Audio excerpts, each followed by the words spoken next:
Depuis toutes ces années, je pensais ne jamais revenir dessus.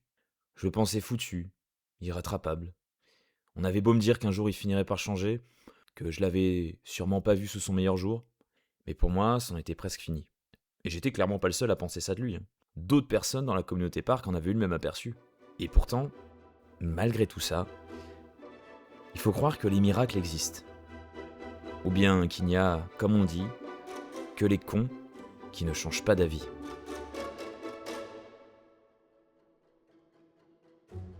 Ma dernière visite à Walibi Belgium datait de décembre 2023. Une dernière visite au froid, avec des souvenirs de rides de Conda ramollis par les températures à un chiffre, de water ride évidemment fermés, ou d'un challenge of Toutankhamon en pleine réhabilitation. Autant vous le dire d'entrée de jeu, les conditions n'étaient pas spécialement optimales pour que je garde un avis dithyrambique sur Walibi Belgium. Et j'en veux pour preuve sa place dans ma vidéo Top Park, où il arrive quand même à se retrouver dernier des 3 parcs Walibi. Pour celles et ceux qui me suivent depuis plus longtemps, vous savez peut-être que j'ai d'ailleurs toujours trouvé ce parc un peu fade. Et sans trop savoir pourquoi, puisqu'il a justement une offre qui devrait avoir tout pour me plaire. J'avais pas forcément pour projet d'y retourner de sitôt, mais une petite chose est venue semer la pagaille dans mes plans. Mécalodon, le nouveau Family Coaster de Walibi Belgium, aura fait pas mal de bruit dans la communauté parc. Il a maintenant ouvert il y a environ un an, et même s'il me tentait bien, j'arrêtais pas de traîner les pattes pour retourner à Walibi. Faut dire que si c'était pour refaire un Conda que j'avais toujours trouvé bien mou, sûrement le coaster le plus surcoté qui m'était été donné de faire, autant vous dire que je préférais me ruer sur des nouveaux gros parcs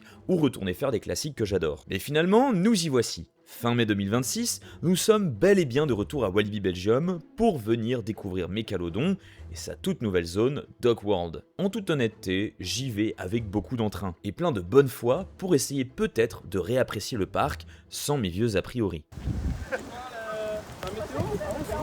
Il pleut. Un peu. C'est la meilleure arrivée que j'ai fait dans un parc. Il y a personne au moins, hein. Mais là, on peut absolument rien faire parce que ça drache, comme on dit ici. Bon, j'avoue que ça commence mal. C'est pas sous une pluie battante qu'on va redonner sa chance au parc.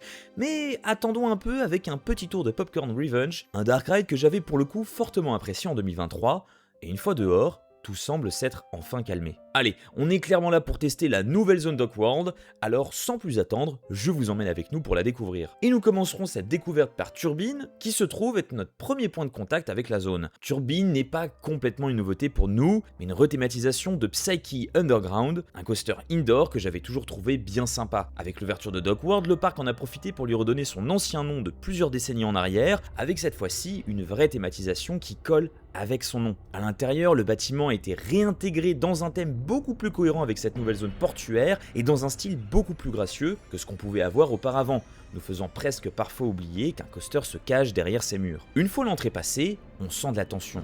L'atmosphère est électrique, et même si le parc n'a pas rethématisé l'ensemble de la file d'attente, je trouve que les restes de l'ancienne de Psyche ne passent finalement pas trop mal. On reste dans un style hangar, vieille centrale, et c'est juste ce qu'on attend du thème. Donc non, c'est pas du Voltron, clairement pas, mais si on ajoute à ça les effets d'ombre de la gare, le bruit de décharge électrique lorsque le train est en marche, et cette pièce sombre dans laquelle nous attendons notre tour, tout fonctionne pour nous tendre juste avant de pouvoir enfin monter à bord. Bon, sur le coaster en tant que tel, rien de nouveau. J'ai peut-être eu le sentiment que le launch poussait un peu moins que dans mes souvenirs, mais est-ce qu'il s'agit d'une vraie modification faite par le parc, ou simplement de fabulation de mon passé? Je laisserai les habitués du parc me dire si un changement a effectivement été constaté ou non. Bon, par contre, mon passage préféré restera toujours ce loop qu'on prend au retour en arrière. Le fait que le coaster soit quasi dans le noir complet rend ça désorientant au possible. Déjà que de base, prendre ce genre d'inversion en arrière, ça a tendance à faire flancher mon oreille interne, mais avec cette particularité de coaster indoor, on en vient à ne même plus savoir dans quel sens on se trouve, ce qui donne juste la sensation que ce looping est interminable. Ça filera peut-être la gerbe à certains, mais le tour étant sacrément court, on n'a pas de quoi en claquer une peau. Une fois sorti de cette machine à laver, je constate tout de suite que quelque chose a changé. La sortie qu'on empruntait autrefois pour rejoindre directement les allées du parc nous amène désormais vers une sorte de hub couvert et dans lequel 2 autres attractions partagent leur sortie. D'un côté, nous avons Flashback, le flume ride du parc que nous aurons eu l'occasion de faire un peu plus tard et qui a eu droit lui aussi à sa rethématisation. Alors,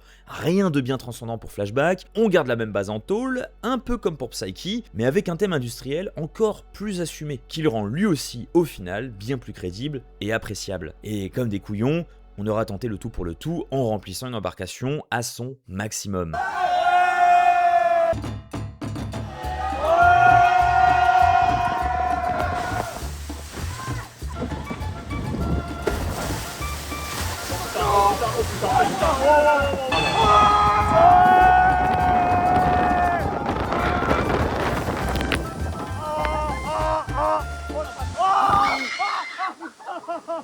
Est-ce que c'était bien?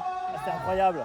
Et si on revient un peu plus dans ce hub central, nous avons la sortie de la grosse nouveauté 2025, l'attraction qui a façonné la zone et redonné du peps dans cette partie du parc, le nouveau coaster signé Gerstlauer, Mécalodon.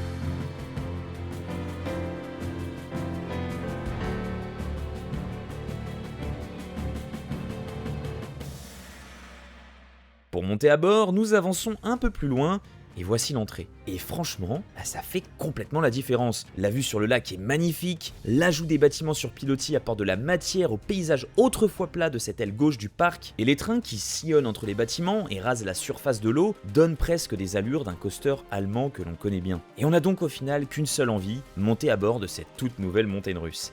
Mais pour Mécalodon, je vais attendre un tout petit peu avant de vous en dire plus. Le temps qu'on se fasse un vrai avis. On sera effectivement monté à bord à ce moment de la journée, mais ça n'est clairement pas en le testant une fois que je vais vous étaler un avis bien détaillé. Et puis au moins, ça vous fait rester jusqu'au bout de la vidéo. Allez, après ça, nous allons refaire un tour de Condat. Bon, honnêtement, je pense clairement pas lui redonner sa chance. De toute façon, il n'y a pas grand chose à sauver, mais qu'à cela ne tienne.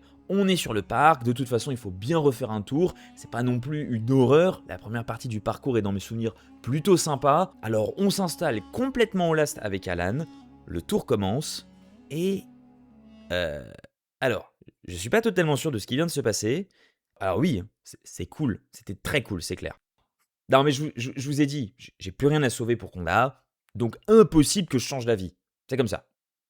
C'est peut-être bien, mais excellent, hein. Mais non, non, ça reste Condat, hein. On va pas en faire tout un plat, hein. C'est sympa, mais sans plus.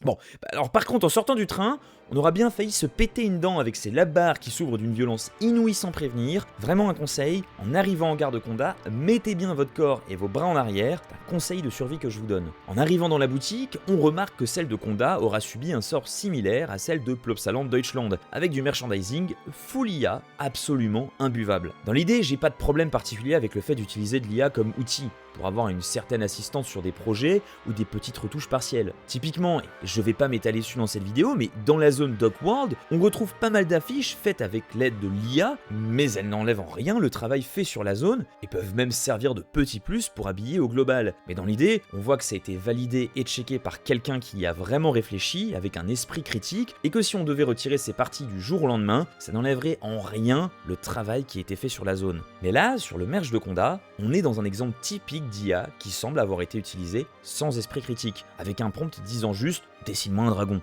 Et hop, sans même vérifier la cohérence avec Condat, on envoie ça en boutique. Et c'est dommage, j'espère franchement que le parc a prévu de changer son offre de merch dans les prochaines années, parce que c'est presque irrespectueux pour les visiteurs qui oseraient l'acheter. Bon alors maintenant, qu'est-ce qu'on a dans le reste du parc? On aura eu le temps de faire un peu de tout et n'importe quoi, on est retourné donner sa chance à Challenge of Toutankhamon pour constater qu'en effet, ce Dark Ride mérite bien sa réputation. C'est généreux d'éléments de décor, les effets marchent très bien, c'est suffisamment long pour qu'on n'en reste pas sur notre faim. Bon après le shooter en tant que tel marche pas forcément très bien, et si ça n'était pas inclus dans le ride, ça en ferait tout de même un très bon Dark Ride avec des choses à voir de partout. Petit passage habituel du côté du Palais du Génie, qui n'en déplaise à certains, est peut-être ma Madhouse préférée. Ensuite du côté de Pulsar, malheureusement, on sent que le pépère souffre de la même maladie que beaucoup de MacRides, avec plein de petites vibrations qui, bien qu'elles ne filent pas mal au crâne, rendent l'expérience moins fun qu'elle pouvait l'être autrefois. Faut juste espérer qu'il s'agisse d'un inconfort lié à des roues ou de trains vieillissants et non de la structure en tant que telle. On aura aussi par curiosité testé ce top spin de chez Us, en ayant pour ma part jusqu'à ce jour raidé uniquement la version de Phantasialand, et autant vous dire que je ne suis pas ressorti marqué par ce ride. Mais bon, ça a au moins le mérite d'exister dans l'offre du parc, mais ce qui s'est récemment ajouté à l'offre des attractions que Walibi a à nous proposer, et qui nous intéresse un peu plus, c'est bien évidemment Mécalodon. J'arrête de vous faire attendre, On va vraiment parler d'attraction cette fois-ci. On retourne face à cette entrée qui donne juste envie de monter à bord, on traverse des bâtiments posés sur l'eau, on déambule entre les rails du coaster, ça passe au-dessus, en haut, sur les côtés, et on a vraiment du mal à trouver le sens du layout, à l'instar d'un Taron ou d'un Fly lorsqu'on visite Fantasyland pour la première fois. Nous suivons dans cette file d'attente l'histoire de Laura, qui vit ici avec sa famille. Comme il n'y a pas forcément grand chose à faire dans ce port de Wavre, elle et son frère Tom décident d'inventer le Mécalodon, ce fameux train en forme de requin en métal que nous voyons passer de part et d'autre dans la zone. Des croquis de la conception sont disposés ici et là dans la dernière partie de la file d'attente, nous voyons la maquette du requin, et enfin, nous voici dans la gare, juste en face de la version finale de ce projet fou réalisé par Laura et son frère. C'est avec une certaine hâte que nous prenons enfin place à bord de ce Mécalodon. On réalise que les assises sont un peu cheloues, avec des repose tibia dans un style similaire à ce qu'on retrouve chez nos amis de RMC. Et autre particularité, nous devons bloquer notre sac derrière cette partie du train, l'attraction ne disposant pas de casier. Alors c'est inhabituel, je l'admets, mais finalement, une fois dans le train,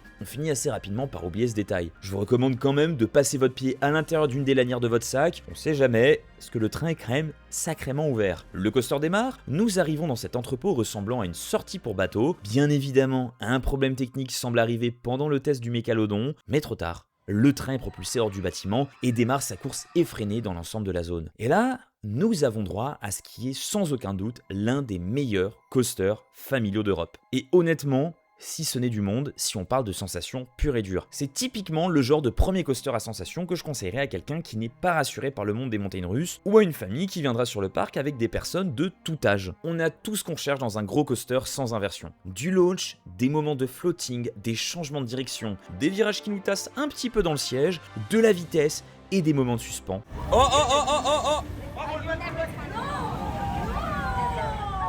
Et ça fait franchement plaisir parce qu'habituellement, cette variété de sensations est proposée exclusivement sur des coasters destinés à un public plutôt amateur d'attractions qui pousse un minimum. Et là, Walibi et Gage Tower ont fait l'exploit de sortir de l'eau une machine qui saura à la fois faire plaisir à un public non aguerri qu'à un groupe de gros coaster fans. Alors non, par contre, n'allez surtout pas chercher des éléments qui vous arrachent la tronche dans Mécalodon, vous en reviendrez juste déçus alors qu'on a ici droit à un coaster sacrément bien équilibré. C'est donc une montagne russe que je prendrai sans aucun doute grand plaisir à refaire à chacune de mes visites à Walibi. Un ride qui va, je le pense, s'inscrire comme un grand classique du parc pour plusieurs générations. Et ben alors, ça valait vraiment le coup de repasser à Walibi. On est bien content de la découverte. Et tant qu'on est là, si on en profitait pour refaire d'autres tours de Conda.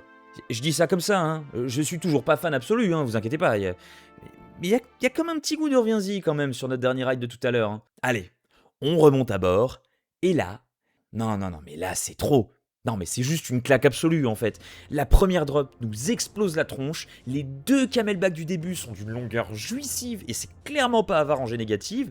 Plus la journée avance, plus le coaster chauffe et plus on a la sensation de venir se faire déloger du siège. Avec un pic bien maintenu tout le long quand on est au premier rang, parce que oui, on a enfin eu la chance de pouvoir tester un premier rang, il était temps, et au last, c'est exponentiel jusqu'à sortir de ces éléments en se faisant arracher du train. J'avais toujours trouvé la deuxième partie du ride inintéressante au possible, et c'est justement celle-ci qui m'aura le plus surpris lors de notre visite. Alors qu'autrefois, cet enchaînement de petites bosses de fin me laissait de marbre, pour la première fois, j'ai ressenti de vrais petits éjecteurs à chacun de ces éléments. À tel point qu'à la fin de la journée, au bout de 6 rides sur la bête, j'en venais à avoir mal aux cuisses. Et pour avoir mal aux cuisses sur du coaster à airtime, il faut franchement y aller. Mis à part des Expéditions GeForce ou Untamed, j'en ai pas croisé beaucoup des coasters capables de faire ça. Alors oui, Conda m'a vraiment choqué, c'est le terme. Au début, ça me faisait honnêtement chier de le dire, parce que j'ai toujours trouvé le coaster hyper surcoté, mais je ne pouvais pas me mentir à moi-même. Mon impression a complètement changé, et c'est comme ça. Et là, je pense qu'on a une belle morale pour la fin de cette vidéo. C'est pas parce qu'il y a un coaster que vous n'aimez pas, ou vous comprenez pas pourquoi des gens l'adorent autant, et que vous avez beau l'avoir testé plusieurs fois, qu'un jour, vous n'allez pas avoir la vision et enfin comprendre pourquoi ce coaster est excellent. Je suis passé de Conda que je ne porte vraiment pas haut dans mon cœur à l'un de mes coasters préférés de très loin. Et si je pousse même un peu plus loin, je pourrais aussi vous dire que ça peut vous arriver sur des coasters que beaucoup détestent. Dans le cas de Conda, ça a toujours été clivant, parce qu'on a à la fois des énormes fans depuis toujours et des détracteurs, comme je l'ai été pendant longtemps, qui ne comprennent pas comment des gens peuvent autant l'adorer. C'est du 50-50 et je pense que ce sera toujours le cas. Et c'est comme ça. On des coasters qui plaisent pas à tout le monde. Mais parfois ça peut également vous arriver sur ce vieux Wooden pourri dont vous êtes le seul de votre entourage à adorer chacun de vos rides, ou même ce Vekoma ancienne génération dont sans trop savoir comment vous ne pouvez vous empêcher d'en faire un tour à chacune de vos visites, et même ce Dark Ride bien nanar à 0 minute d'attente toute la journée, mais qui est pour vous l'un de vos plus grands classiques. Et je vous avoue que de découvrir ce niveau de revirement de situation, avec un retournement de veste comme on en voit peu, ça me rappelle juste à quel point cette passion des parcs regorge de surprises. Parce que des fois on peut penser avoir tout vu, avoir des avis bien arrêtés sur des choses qu'on a testées, et bien finalement, juste en allant refaire une attraction qu'on pensait déjà bien connaître, on peut très bien prendre une claque comme si c'en était une toute nouvelle. C'est une belle leçon d'humilité et un rappel pour chacun d'entre nous qu'un top coaster n'a de valeur qu'à un instant T, et qu'en un ride sur une nouvelle journée, ce classement qui nous semblait bien solide peut, en l'espace d'un instant, être chamboulé. Et en parlant d'être chamboulé, je ne vous apprends sûrement rien en vous disant qu'Walibi a fait sûrement l'annonce la plus folle depuis celle de Conda. Car sans trop de surprise, secret de Polichinelle depuis quelques années, Loup-Garou, le vieux wooden coaster, va désormais laisser sa place à une nouvelle machine de détraqué signée RMC. Alors, je vais pas m'étaler sur cette annonce dans ma vidéo, beaucoup de youtubeurs parcs l'ont déjà très bien fait, mais je suis bien évidemment complètement hypé. Même si on aura le temps de vivre plein de choses avant 2028, mine de rien, 2028, c'est demain. Et j'ai même parfois du mal à réaliser à quel point on a de la chance de voir l'Europe se développer dans cette direction dans le milieu des parcs ces dernières années. C'est un peu un rêve de gosse qui devient réalité. Plus besoin de traverser l'Atlantique pour avoir droit à des hits internationaux, on commence petit à petit à avoir une sacrée collection sur notre bon vieux continent. Et en plus, le fait que ce soit un RMC iBox qui arrive à Walibi, alors que le constructeur n'en avait pas sorti depuis plusieurs années, c'est quand même quelque chose. Plus sérieusement, après avoir pété mon crâne sur un Conda pendant cette visite, le combo qu'on va avoir avec ce futur RMC qui sera peut-être le meilleur d'Europe va faire de Walibi un incontournable européen dans le monde des montagnes russes. C'est donc un bel avenir qui se dessine pour ce parc belge. Et même si l'annonce de ce nouveau coaster a été faite une semaine après notre visite de Walibi, comme ce secret n'était au final pour pas grand monde, nous serons retournés faire nos adieux à Loup-Garou, puisqu'avec Franck, nous n'avons pour le moment pas prévu de retourner à Walibi Belgium cette année. Le dernier ride de Loup-Garou, s'il est normalement retraqué en RMC, on va savoir d'ici demain, une semaine. Non, demain, c'est lundi. C'est lundi. C'est un truc de fou quand même. Alors personnellement, c'est pas un coaster pour lequel j'ai énormément d'affect, mais je vous avoue que même pour un ride un peu rustre, sans être catastrophique, ça me fait toujours un peu drôle de faire une montée de russe en ayant conscience que c'est la dernière fois que j'ai l'occasion de monter à bord. Et c'est donc avec un petit peu d'émotion que nous avons laissé Loup-Garou à la fin de notre journée. Et voilà, une bien belle visite de Walibi Belgium et une redécouverte qui l'aura clairement fait remonter dans mon estime. J'ai été honnête, j'ai ouvert mes chakras et j'ai accepté de complètement changer d'avis et ça a fonctionné. En tout cas, j'espère que cette vidéo vous aura plu. Si tel est le cas, n'hésitez pas à laisser un like pour la mettre en avant. Vous pouvez également vous abonner pour ne pas manquer les prochaines vidéos parce qu'à l'heure où vous êtes en train de regarder celle-ci, nous sommes probablement avec Franck aux Pays-Bas pour le concert de Bad Bunny, mais surtout pour partir à la découverte de plein de petits parcs dans le pays et faire la grande journée des 25 heures de Toverland. Et ça s'annonce sacrément débile. D'ici là, prenez soin de vous, et comme d'habitude, je vous dis à plus, les coaster fans.